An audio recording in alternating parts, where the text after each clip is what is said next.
Hi, I'm Ian Griffiths and I'm a Professor of Industrial Mathematics here at the Maths Institute, and that means that I work on a range of industrial challenges largely related to fluid mechanics. I'd like to tell you a bit about my research here, and I'm going to start off by motivating my research with this little gingerbread man here. So if you've ever made gingerbread men in the oven, what you will see is that I'm going to fill this up with some golden syrup here, and that's going to mimic the cookie dough that you would make your gingerbread man with.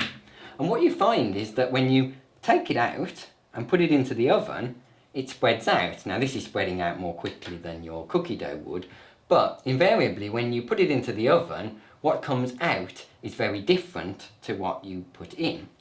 So you could ask the question, what shape cookie cutter should I have started off with, such that when it comes out of the oven, it's the gingerbread man shape that I wanted to end up with.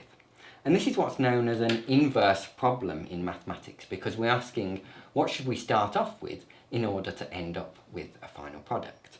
And this is used in a wide range of industrial applications, and one of these is in the manufacture of glass tubes.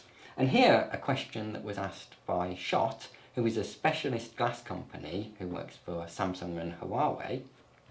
They asked the question of how do we make square glass test tubes.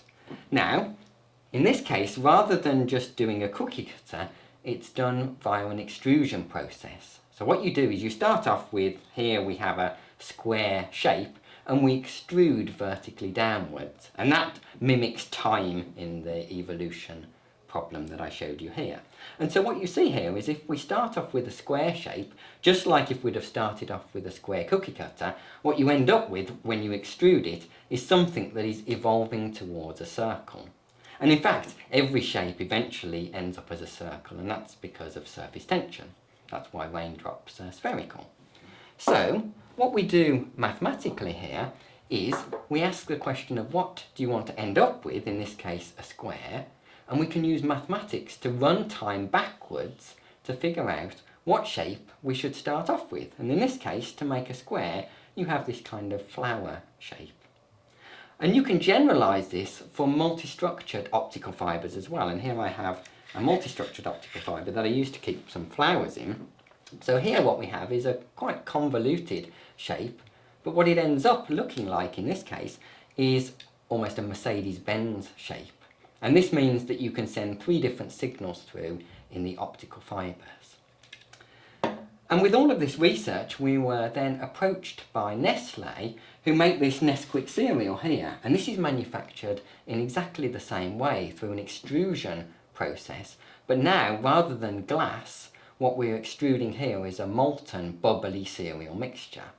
And what you can see in this product here is if I have some of the cereal here, they're not very well formed, some of these, and so what Nestlé wanted to do was make this product better. And so they wanted to know what shape hole should you pump through such that your bubbly cereal mixture makes the right shape at the end. And so, as you can see from our research here in mathematics, we can start off with a simple question of gingerbread men and end up with a whole range of industrial applications.